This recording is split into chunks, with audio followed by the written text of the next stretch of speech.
রাজশাহী সহ সারা দেশের প্রশাসনের কর্মকর্তারা যখন কোটা আন্দোলনে ব্যস্ত, তখন সন্ত্রাসী ও পুকুর খাদকেরা কিন্তু থেমে নেই তাদের সন্ত্রাসী কার্যক্রমে।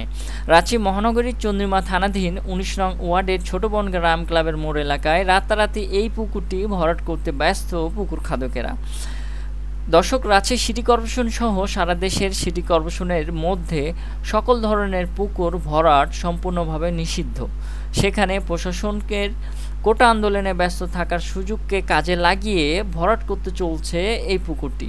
দর্শক, গতকাল রাতে আমরা চন্দ্রিমা থানার ভারপ্রাপ্ত ওসিকে এই বিষয়ে জানালে তিনি ব্যবস্থা নেবেন বলে আমাদের আশ্বস্ত করেন।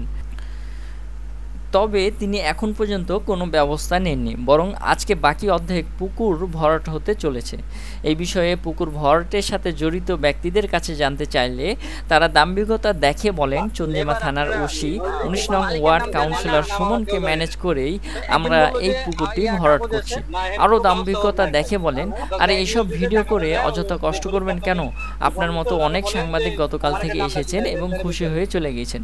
কিছুক্ষণ আগেও পুকুর মালিক ছিল, তবে এখন নেই। আপনি আগামীকাল সকালে আসেন, আপনাকে খুশি করে দেবনি। এতে আমরা রাজি না হলে আমাদের বিভিন্নভাবে ম্যানেজ করার চেষ্টা করেন, বিভিন্ন অফিসে নিয়ে যাওয়ার চেষ্টা করেন। এতেও আমরা কোনোভাবে রাজি না হলে এক পর্যায়ে তারা আমাদের সাথে মারমুখী আচরণ করেন এবং বলেন, যা পারবেন করে নিন। কথা বলেন, সাইডে আসেন, কথা বলেন, তাহলে সমাধান আছে। কি কথা বলবো বলেন? আপনারা তো এই মালিকের নামই বলতে পারছেন না। মালিকের নাম তো বলবেন। মালিককে কি করবে? মালিকের কাছে আমরা জিজ্ঞাসা করবো যে পুকুরটা ভরাটের ব্যাপারে। পুকুর না বড় ভাই, পুকুর না, এটা গর্ত। এরকম এত বড় গর্ত,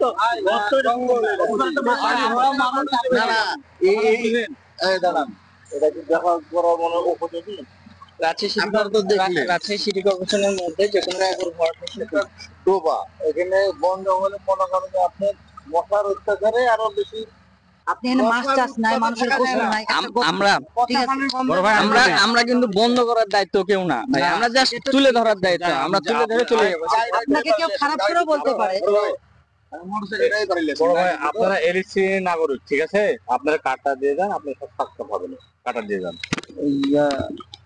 কার্ডটা দিয়ে যান, তারপর সাক্ষাৎ হবে। যে ইনফরমেশন দিয়েছে আসলে আপনাকে খারাপ দিক দিয়ে বলেছেন, ভালো দিক দিয়ে বলেছেন। আপনার তো বলছেন যে এটা হচ্ছে একটা গর্ত, তাই না? আমাদের শুধুমাত্র আপনার কাগজটা দেখেন, আমরা চলে যাবো। আপনি নিজে তো দেখলেন, আমাদের কাছে কার্ড দিয়ে যান। আমরা আপনার সাথে সাক্ষাৎ হবে এই নাম্বার।